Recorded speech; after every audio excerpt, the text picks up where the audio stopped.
2004ஆம் ஆண்டு டிசம்பர் 26ஆம் தேதி காலை பொழுதை அவ்வளவு எளிதில் யாராலும் மறக்க முடியாது. துயரச் செய்தியுடன் தான் பெரும்பாலானோர் கண் விழித்திருப்போம். ஆசியாவின் பெரும் பகுதியை தாக்கி 2,26,000க்கும் அதிகமான மக்களை பலிகொண்ட சுனாமி தாக்கிய நாள் அது. சுனாமி தாக்கி 16 ஆண்டுகள் ஆகிவிட்டாலும் அதன் தாக்கமும் அது ஏற்படுத்திய தீரா வலியும் இன்னும் மக்களை விட்டு போகவில்லை என்பதே நிதர்சனம். சுமார் 20 லட்சத்திற்கும் அதிகமானோர் ஒரே நாளில் தங்களது வீடுகளையும் உடைமைகளையும் இழந்து தெருவுக்கு வந்தனர். சுனாமி இழுத்து கொண்டு போன 50,000 பேரின் கதி என்னவென்று இதுவரை தெரியவில்லை. 2004ஆம் ஆண்டு டிசம்பர் 26ஆம் தேதி இந்திய பெருங்கடலில் மிகப்பெரிய நிலநடுக்கம் ஏற்பட்டது. சுமத்ரா தீவின் வடமேற்கு கடற்கரையிலிருந்து கிட்டத்தட்ட 150 கிலோமீட்டர் தூரத்தில் ஆழ்கடலில் 9.15 ரெக்டர் அளவுக்கு ஏற்பட்டது அந்த நிலநடுக்கம். ரெக்டர் அளவுகோலில் பதியத் தொடங்கிய பிறகு ஏற்பட்ட இரண்டாவது பயங்கரமான நிலநடுக்கம் இது. இதனால் கடலில் சுமார் 17.4 மீட்டர் உயரத்திற்கு பேரலை எழுந்தது. இந்திய பெருங்கடல் மற்றும் வங்காள விரிகுடா கடற்பரப்பில் அமைந்துள்ள இந்தோனேஷியா, இந்தியா, இலங்கை, தாய்லாந்து உள்ளிட்ட 14 நாடுகளை பேரலைகள் தாக்கின. இதில் மிக மோசமாக பாதிக்கப்பட்டது இந்தோனேஷியாதான்.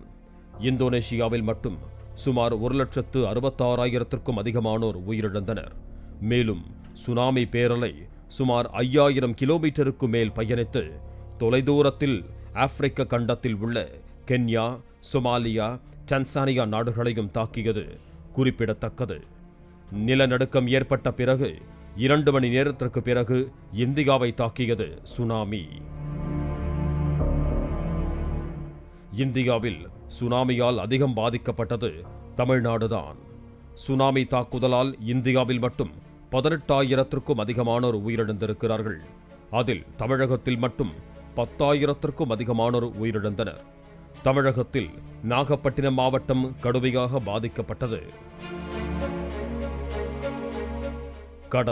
கடல் அலைகள் என்றாலே எப்போதும் மனதுள் ஒருவித கொண்டாட்டம் வந்துவிடும். ஓடி விளையாடி கால் நடைத்த கடல் அலைகள் மனதுக்குள் தீரா துயரத்தை வழங்கும் என்று மக்கள் அறிந்து கொண்ட நாள் அது. கிறிஸ்துமஸ் பண்டிகைக்கு அடுத்த நாள் ஞாயிற்றுக்கிழமை என்பதால் கடற்கரையில் பல லட்சக்கணக்கான மக்கள் சூழ்ந்து உறவினர்கள் மற்றும் நண்பர்களுடன் கொண்டாட்டத்தில் ஈடுபட்டு கொண்டிருந்தனர்.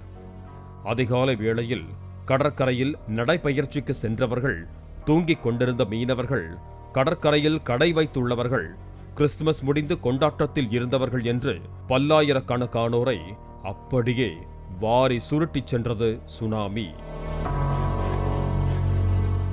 சுனாமி குறித்து முறையான எச்சரிக்கை விடப்படாததால் பொதுமக்கள் தங்களை காத்துக்கொள்ளக்கூட கால அவகாசம் கிடைக்காமல் மாண்டு போன நாள் அது.